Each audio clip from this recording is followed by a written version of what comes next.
everyone. This is the second episode of the Best Friends Quackcast featuring myself, Makiri, Pokémon, aka Paul, aka Zero Wing, aka Dwayne, etc. With me is Huy from Northern California. Hey guys. And we also have this episode, Aaron Zhang from New York. Hey guys. AKA Aaron Cybertron. Cybertron, my sponsor. No, I'm his sponsor. All right, guys, we got a lot to get through today, so let's just jump right in it. We got the post-regionals wrap up. Me and Huy both went to Long Beach, and Aaron, where'd you go? I went to Virginia. All right, Aaron, let's hear your, let's get a quick war story from you. All right. I mean, dude, Virginia was my worst regional. It was rough. I went 5-3, had to play Ray Rizzo, 3-time world champion, in the second round. That did not go well. Ran into D-Train in round, I think, 6 or 7 and lost to him too. And then I lost to Armaldo of all Pokemon, man. I didn't know what to do against it. He had a freaking Grotto on his team too. Wow. Yeah, it was a questionable loss, but it was rough. But Cybertron won again, so that's all. That's good. good for him. So hashtag stop Ray. Failure first go around here. Wait, what happened? So hashtag stop Ray is a failure the first go around here. Yeah, man. I know. I'll be coming for Ray at Worlds. Don't worry. All right. Well, we'll Well, look you gotta make forward it there to it. first. Yeah, you gotta make it there. Yeah, man. I fell behind in CP after regional, so I got to get my act together. Yeah, well, you're still in the thick of things. Yeah. And we and we both worked on a team that featured our good new Pokemon we talked about the last Quackcast. Well, the baby version, Gotharita. The Shadow Tag was going to be our focus of the team, and we built a pretty decent team, but I chickened out and didn't use it. Well, I don't think it was a bad idea for you checking out. The team had a lot of holes that we knew it had that I guess we didn't have enough time to cover. Yeah, those the holes I just couldn't get over. Some of the, I guess, just defensive holes. You really couldn't switch in anything on those Pokemon, and it just became an issue with the longer battles against the good players. The Gotharita is still pretty awesome. I think it can win games, but at the end of the day, it was kind of a gimmick that we didn't flesh out good enough. I think it has a little bit of merit to it, and people should be looking into it. I think it's a game changer, obviously, and I guess if you're not prepared for it and you lead with the wrong things, you kind of put yourself in a two-hole hole, like right off the bat. Yeah, it's still something I think we should explore. And Aaron, I know you didn't really play with our team, but what do you think about Goth? I really liked it. I saw Huy destroy King of Kongs with it for SPL. That was awesome. And I mean, it's a cool Pokemon. I like it a lot. Is there anything, regarding like partners for it you think that we should be looking into other than, what we were running? I'm feeling Perish Trap, man. So you're on the Paris Trap train. Yeah, I mean, Wolfie introduced me to it last year. It's a cool strategy, especially a lot of people are just incredibly overwhelmed by it and they can't beat it. So definitely something to try out. Yeah, well, maybe the next regionals will actually look at it instead of doing it, a week ahead of time. Yeah. Aaron, how'd you place? I finished 5-3. I think that was like 29th place. Okay, and Hui? I think I went 5-3. And I think I got like 42nd or something, or 31st or something like that. Bunch of Awful. chokers here. I got 13th. Was it 6-2? I ended up losing my last round against Alaka, and that caused me to miscut. But I got my team the night before from Scott, and that was a big help from him. And other than the chickening out, it was still a good experience from that regionals. Yeah, definitely. So I mean, we all had fun, and Huy apparently got to meet someone famous. Yeah, I got to meet David Keckner, who I guess if you've seen Anchorman, he's a champ kind, which is I guess one of the perks of playing Pokemon in California. You tend to run into a lot of movie stars when you're just playing because kids love Pokemon. Movie stars have Yeah, kids. I Not a mean, big deal. I've run into a couple just playing TCG, and I'm not trying to brag, but California's kind of awesome. I mean, playing Pokemon with William Hung, it doesn't get much better than that. It does not get much better. Let's do a quick rundown of the winners. Zach won Florida. Yeah, no surprise there. That's his third regional. He's now tied with me. Cough, cough. Nobly 9730 won Who is California. he's Abram Burrow's older brother, so he's the junior world champion's older brother. Yeah, Yeah, I actually played him at Top Cut at Nationals last year in Top 32. So he's got the pedigree, so it's it was kind of a surprise, but he's got the pedigree, so it's not really a surprise. yeah, definitely. And then RN Animate wins Oregon. Which is Yeah, no was surprise probably there. everyone's favorite to win Oregon. Yeah. Yeah. And then Nightblade 7000 getting that first regional win after the Apex in Virginia. Yeah, he squeaked in as a 6-2. He barely made cut, but he played really well throughout. So I'm glad to see him win. Yep. And finally, Phonic Frog, aka 616, finally getting his first regional win in Missouri. And I feel like he's been deserving of one for a long time. He's Yeah, been one of the good dudes for forever, as long as I can remember. Yeah. he's been due, and I'm glad he finally won. All right, now let's just move on into the international Wi-Fi. Did you guys play in it? I played a Yeah. good amount of it. I had some fun. I used kind of a fun team. It was like an adapted version of the team I used against Korea with Shedinja and Staraptor. And one of the things I noticed was that a lot of the Japanese players were, I guess, bringing back some old 2009 strategies like Toxic Kingdras and things to kind of mess with my Shedinja, and it didn't go very well. Yeah, I saw a lot of older strategies from 2009 from the Japanese influence. It's kind of weird, but you know, it was exciting to see those players, the Japanese and the Korean players, in the tournament because they offered a lot of skill that we weren't seeing in some of these past Wi-Fi tournaments. Yeah, no, definitely. Aaron, what was your experiences in this international? Yeah, I mean, I was bitter, because I got disqualified from the first one. But, I mean, it was a lot of fun. Like, I used Ben's team, actually, because I wanted to try it out. And it was a lot of fun to just, try it out, play online with it. I gambled it a bit. I was at 1849, and I decided, I want to reach 1850. And then I lost to, like, a sub 1600 Japanese player. So that put me down at 1823. And I ended up finishing ninth in America. So missed out on 4 CP because of that. But, I got CP from it. It was a fun experience. That's all that matters. Yeah, I mean, you weren't disqualified and you got some CP Yeah. out of it. So, I mean, it's a win-win. You got in. Yeah, exactly. Hui, did you get anything from it? I got 1 CP for my, I think it was 1600 rating. I decided to play a lot the last day, which was kind of a mistake. Yeah, I mean, that's kind of the problem with the Wi-Fi is you can start out really well, but the last days apparently turn into a DC fest, and it's Yeah. not really fun. The last day was also loaded with random Rocky Helmet Pokemon, which did not make for a fun time with Shedinja either. Yeah, I played a little bit. I didn't really play enough. I did get the 1 CP, so I mean, I'm not really a threat to win the championship point invite, but I'll take my 1 CP. So what do you guys think about the Korean and Japanese players in the Wi-Fi? Yeah, like, I think it's sub like 1600 American and European player. I just like shrug it off, but these Asian players, they had some really creative teams, and I also a good amount of sub 1600s. They had some really cool stuff. Definitely stuff that I haven't seen before. Interesting teams, and they gave me a scare. They were really solid. Were there any strategies you saw from those players that you might want to incorporate in the future?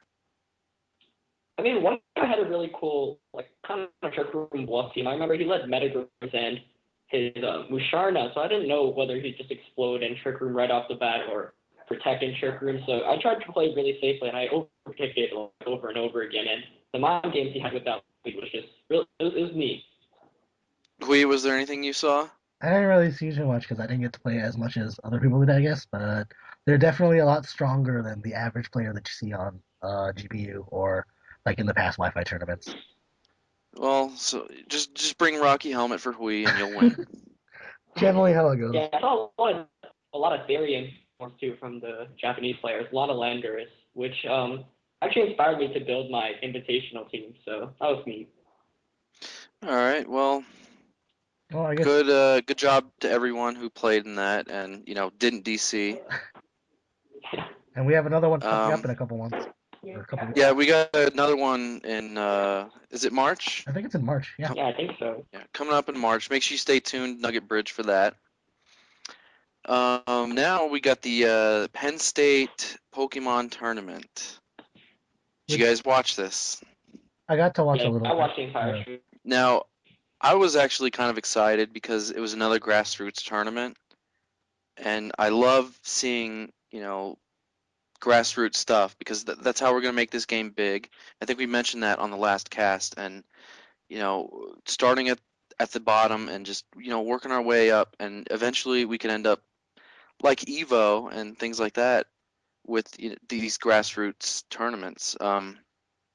Were there any players or anything that you saw from Penn State that interested you? Yeah, I mean, we saw Andres, I think that's his name. He finished top 4 in Virginia. He had a Chansey. That was insane. That was on stream, and oh my god, the rage. Yeah. But, Seeing moments like that on stream is what makes streams. yeah. Everyone enjoys seeing those, and it's like Evo again. Back to the fighting game thing. Everyone has those moments where they love to see new Yeah. things, new and exciting things, and I'm glad people are starting to stream.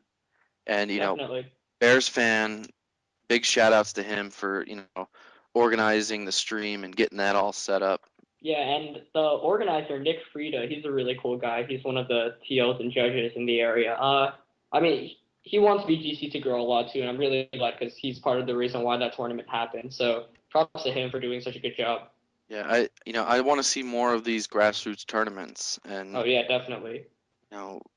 if we can see like once a month, I would be happy. And eventually we can hopefully get these kind of big, and get people from Get people outside of the local travelers. areas. Yeah, and get some people traveling and excited for Pokemon that isn't run by TPCI. Yeah, and it kind of sucked because there was a big storm that hit the East Coast, a blizzard, and so a lot of people actually couldn't end up going because of that. Yeah, that was unfortunate, and I guess that's what happens when you schedule it for middle of winter. But Yeah, I hopefully, still a decent turnout in the end. Big yeah, ups to everyone that did show up. show up to these things, and eventually they'll grow. And Exactly. so if there's ever one in your area or you'd love to travel to, just show up. Even if you don't expect to win, just show up and play, because you never know what can happen. Yep.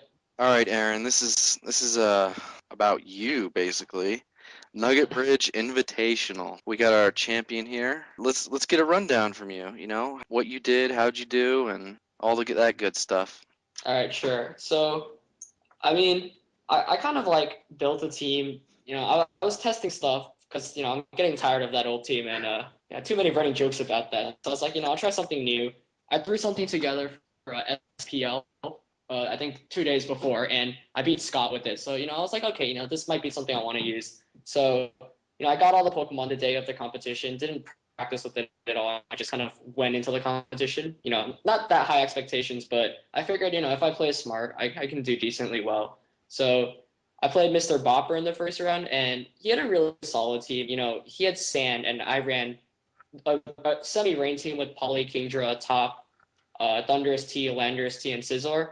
And I don't like playing against Sand, so that was rough. And I beat him handily in the first game. In the second game, I got really lucky with the one-turn sleep, so that kind of saved my butt there. But it was a really good series. He's a good player. Second round, I played against Armorio, and I think I just had a really good team matchup. He had Ludicolo to counter the rain, but the Ludicolo was slower than my Scizor because he ran Rain Dish. So his only counter to Rain was pretty much countered by my own Scizor. So he had no answer to that. So I swept him pretty easily. But I played him a lot, and he's a good player. So the mind games really gets you when you play a team so much. But made it through that. Ran into Zach in top four. That was really scary, just because Zach's such a good player, and his team was unique. He had stuff like Mammal Swine, which is rare, but it's really strong if you don't know how to beat it. So that gave me a scare.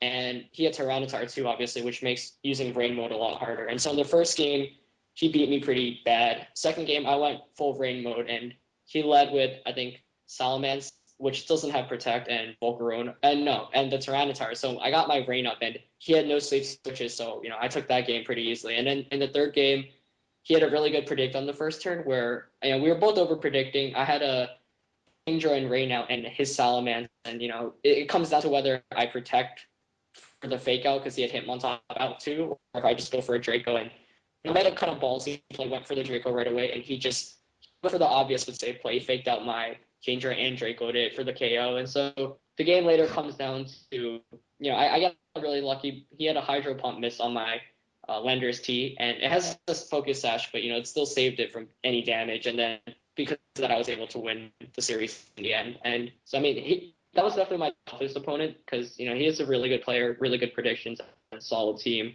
And that's actually the only set I dropped. And then moving on to the finals, Wolfie, I don't know how he made it to the finals with that Delcatty team, but you got to give him props, It was a really cool team. I figured, okay, first game, scout him a bit, and I've realized his Kingdra didn't run any Dragon-type moves, so he had no answer to beat my Kingdra. And I figured just hitting him with strong offense was my best option, And first game, I kind of misplayed a lot. Wolfie, I totally forgot, like, he had Disable, so, he disabled me, and I couldn't switch out, and that was just not pretty, but somehow I managed to, like, win by 10 HP in the end. And then the second game, I figure out, what he's doing, predict that his Protect's a bit better, and 4-0 him that time, so it was all good. All right. Well, how do you feel about winning our first invitational? I mean, it was a really fun tournament. Like, it was only 4 people I had to beat, but I went 8-1 throughout the entire tournament. It was with a team I didn't have much practice on, so that was definitely boosted my confidence a bit. Oh, some big talk from Mr. Aaron Zhang. Huy, did you get to watch the invitational at all? I was out most of the day because it was Chinese New Year, but I got to watch a little bit of the finals. What were your thoughts from Um, the stream? I like where we're going with the streaming.